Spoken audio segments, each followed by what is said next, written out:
तलबा को यहाँ पर इंतहाई बेहतर सर्विसेज, तिब्बी सर्विसेज मुयस्सर आ सके। इस बंदे की तरफ गौर से देखिए, ये अलामात अगर इसके अंदर मौजूद हो तो आपकी क्लैपिंग ये साबित कर देगी कि ये डिजर्व योर वोट। निकाह बुलंद, सुखन दिलनवाज, जान पुरसोज, और यही है रास्ते सफर मेरे कारवां के लिए। अल्लाह तेरे चांद मिसाल बेशुमार बेशुमार। आज ये महफिल सजी है जिस शख्सियत के लिए, उस शख्सियत की जो कैंपेन है उसका मोराल ये है कि वो वाहद शख्सियत बाद की पूरे उम्मीदवार में जो 26-28 उम्मीदवार हैं, जिसको तमाम बरादरियों के वकला एक वोट दे रहे हैं, ये सारा क्रेडिट जो है कैंपेन का इनको जाता है। मैं अपने तीनों तंजीमें Mustafvi students movement, Minhajul Quran Faisalabad division और पैट लॉयर्स फैसलाबाद डिवीजन की तरफ से अपने तन मन धन के साथ इनकी अनाउंसमेंट करते हैं और इनके इलेक्शन को इंशाअल्लाह ताला अपना इलेक्शन बना के लड़ेंगे और अल्लाह की रहमत से, फजल करम से इनको कामयाब करवाएंगे। लेकिन एक बात है कि जब इलेक्शन में आए तो लोगों ने कहा कि आप जैसे लोग जो हैं, ये इलेक्शन उनका नहीं है। तो उस वक्त में मैंने यही कहा कि इलेक्शन लड़ूंगा इंशाअल्लाह और भरपूर तरीके से लड़ूंगा और मुकाबला करूंगा। ठीक है, ये कोई रास्ता आसान नहीं, क्योंकि मैं भी आपको नासिर हबीब भाई ने शेर सुनाए तो मैं भी बताता हूँ शेरों के साथ कि राहे वफा में हर्फ कांटे, झूठ ज्यादा साए कम, लेकिन इस पर चलने वाले खुशी रहे पछताए कम। अस्सलाम वालेकुम नाज़रीन, मेरा नाम मियां आसिफ है और आप देख रहे हैं सिटी FSD न्यूज़। चूँकि पूरे पंजाब में पंजाब बार काउंसिल के इलेक्शंस हो रहे हैं, इस हवाले से पूरे पंजाब के इजला में वकला जो हैं वो बड़े मुतहर्रिक हुए हैं और उनकी जो कैंपेन है वो बड़े अरूज पर जा रही है। इस हवाले से हम यहाँ पर फैसलाबाद की बार काउंसिल में मौजूद हैं। हमारे साथ यहाँ पर एक कैंडिडेट हैं जो कि इस पंजाब बार काउंसिल की सीट पे खड़े हैं, मियाँ अनवारुल हक। उनका नंबर है, सीरियल नंबर 2 है, जो कि इस तरह बनाएं तो वो विक्ट्री का निशान भी बनता है। आइए इनसे बात करते हैं। अस्सलाम वालेकुम मियाँ साहब। वालेकुम सलाम रहमतुल्लाह। मियाँ साहब बहुत शुक्रिया जी, आपने मौका दिया। जी बताइए कि आपका एजेंडा क्या है इलेक्शन लड़ने का और वकला के हवाले से कौन से ऐसे काम है जो आप पेंडिंग है जो करना चाहते हैं? इस तरह है मियाँ साहब कि वकला के बहुत सारे मसाइल हैं। जब यंग वकला अपने फील्ड में आते हैं तो उनको 3 से 5 साल का अरसा उनके लिए वो करबनाक अरसा होता है कि जिसमें वालिदैन की वो उम्मीदों का महवर होते हैं। लेकिन यहाँ आके मुश्किल का ये आलम होता है कि वो अपने मोटरसाइकिल के पेट्रोल के लिए भी तरस रहे होते हैं। तो मैं चाहता हूँ कि उन यंग वकला के लिए हम कोई गवर्नमेंट से एक अच्छा पैकेज ले सकें और उनकी, ताकि वो यकसुई के साथ लोगों के मसाइल को हल करने पे अपनी तवज्जो मरकूज़ कर सकें। जब उनके मसाइल हल नहीं होंगे तो वो लोगों के मसाइल किस तरह हल होंगे? एक तो ये है। दूसरा उसके बाद ये है कि जब ये पंजाब बार काउंसिल जब की बनी है, हमारे बेनेवलेंट फंड 1998 में 3 लाख रुपये पे मुंजमद कर दिया गया, जबकि बाकी दुनिया में जो भी बढ़ रही हैं मसाइल और मुश्किलात और महंगाई, उसको मद्देनज़र नहीं रखा गया, जबकि ये 30 लाख 35 लाख 40 लाख होना चाहिए। इसलिए मेरी भरपूर कोशिश होगी कि हम अपने बेनेवलेंट फ़ंड की रकम को बहुत ज़्यादा बढ़ा सकें ताकि लोग अपने इसमें ज़्यादा हक कर सकें इस मसाइल, और मैं इनके मसाइल को हल करने के लिए इंशाल्लाह भरपूर किरदार अदा करूँगा। ये बताइए कि हाई कोर्ट बेंच का जो क़याम है फैसलाबाद ज़िले में, इसकी तहरीक काफ़ी देर से चल रही है, कई सालों से चल रही है, इस पे अभी तक इम्प्लीमेंट नहीं हुआ। अब गुज़श्ता की तरह भी जैसे हुक्मरान वादा करते रहे हैं कि हम यहाँ पे हाई कोर्ट बेंच बनाएंगे, इस दफ़ा इमरान खान साहब भी आए हैं, वो भी यही अनाउंस करके गए हैं कि फैसलाबाद के अलावा पंजाब के तमाम डिवीजन्स में जो है हाई कोर्ट बेंच होना चाहिए, लेकिन ये बनता नहीं है। इसकी रीज़न क्या है और आप इसके लिए क्या करेंगे?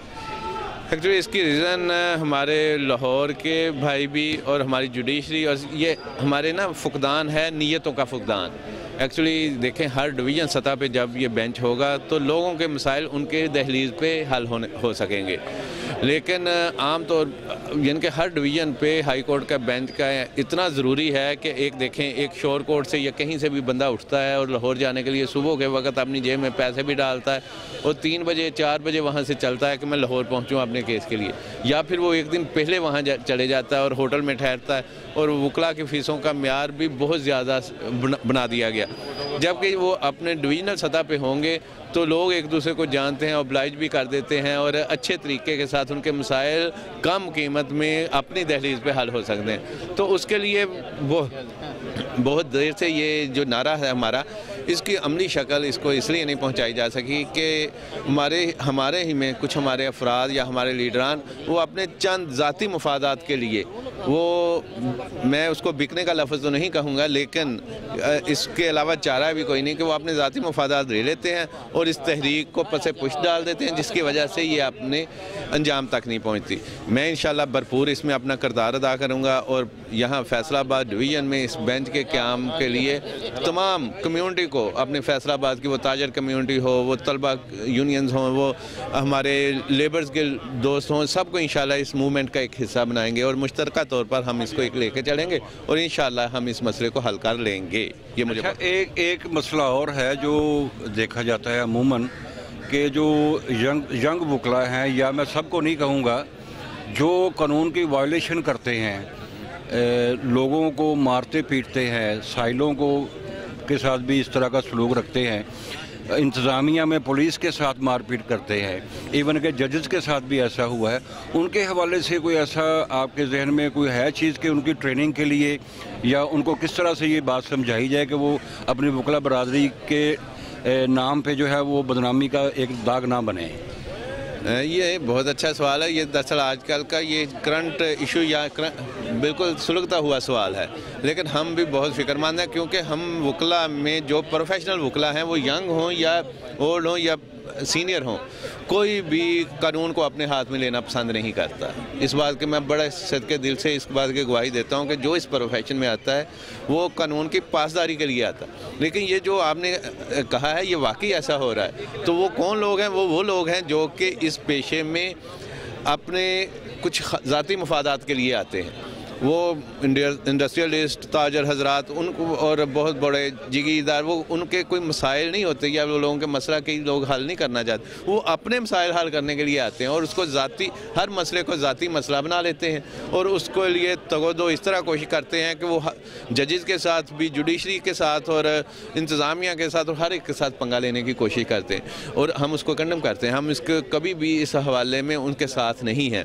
हाँ, हम ये चाहेंगे कि जैसे ही वकला नौजवान वकला आएँ तो हम इंशाल्लाह अपनी बार रूम्स में उनके लिए एक तरबियती निज़ाम बनाएंगे ताकि वो उनको इसके साथ पता चले हमारी अखलाकियात, तो हमारा जो ला हमें समझा रहा है, हम इंशाल्लाह उसके हवाले से उनकी अच्छी तरबियत करेंगे ताकि हमें किसी जगह भी शर्मिंदगी का सामना न करना पड़े और मुआशरे में हमारे इज़्ज़त का जो मुकाम पहले था हम इंशाल्लाह उसको जल्द फिर दोबारा हासिल कर लेंगे। इसी के रेलिवेंट एक और छोटा सा क्वेश्चन है कि जब हार जीत का फैसला हो जाता है, जो कैंडिडेट जीतता है उसके जो सपोर्टर्स होते हैं वो हवाई फायरिंग करते हैं, यहाँ पे कानून को अपने हाथ में लेते हैं। हालांकि आप लोगों से ये तवक्को नहीं की जाती कि एक पढ़ा लिखा तबका है, लोगों के केस लड़ने वाले हैं, लोगों को समझाने वाले हैं, कानून पे अमल दरामद करवाने वाले लोग हैं, तो ये खुद जब करते हैं तो इंतज़ामिया भी उससे टेंशन में आती है कि ये वकला को साथ मतलब क्या करें, कैसे रोकें, इनको रुकते नहीं हैं ये।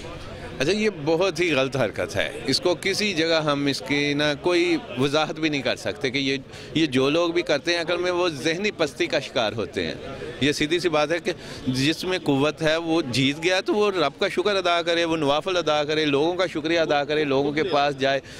पिछले साल, 1.5 साल या 6 माह से तो वो लोगों के साथ इस तरह हम्बल होता है और जैसे ही वो जीतने का ऐलान होता है तो वो फायरिंग के साथ उसके जोश का ये किसी भी मुहज़्ज़म मुआशरे का ये तरीक़ाकार नहीं है। और मैं इसको ख़ुद कहता हूँ और अपने वकला भाइयों से भी उम्मीद करता हूँ और उनसे रिक्वेस्ट भी करता हूँ कि अगर जीतें तो फ़राग दिली के साथ अपने हारने वाले भाइयों को सीने से लगाएँ, अपने रब का शुक्र अदा करें, अपने भाइयों का शुक्रिया अदा करें, नवाफिल अदा करें और जो लोग हार जाते हैं वो भी खुश दिली के साथ जीतने वालों को मुबारकबाद दें, उनको फूलों के हार पहनाएं, लेकिन किसी जगह भी इसको ना किया जाए कि हवाई फायरिंग या ढोल धमक्का, ये कोई हम वकला को जेब ही नहीं देता। ये मैं आपकी बिल्कुल मैं मानता हूँ।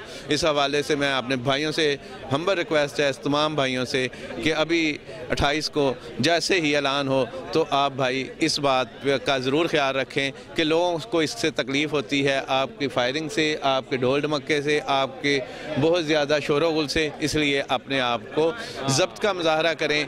और वो कहते हैं ना कि जब जीतता है ना बंदा, उस वक्त उसका पता चलता है कि उसमें कितना हौसला है, उस वक्त उसको हौसले का मुजाहरा करना चाहिए। जी, आपने मियां नवारुल हक साहब की बातें सुनी हैं। उनका यही कहना है कि वकला के हवाले से जो उनमें कमियां कोताहियां हैं, जो वो वायलेशन करते हैं, उसके हवाले से हम कोई ट्रेनिंग कैंप भी कायम करेंगे और उनको ट्रेन करने की कोशिश करेंगे, उनको समझाएंगे कि कानून पे अमल दरामद करवाने वाले कानून की वायलेशन नहीं किया करते।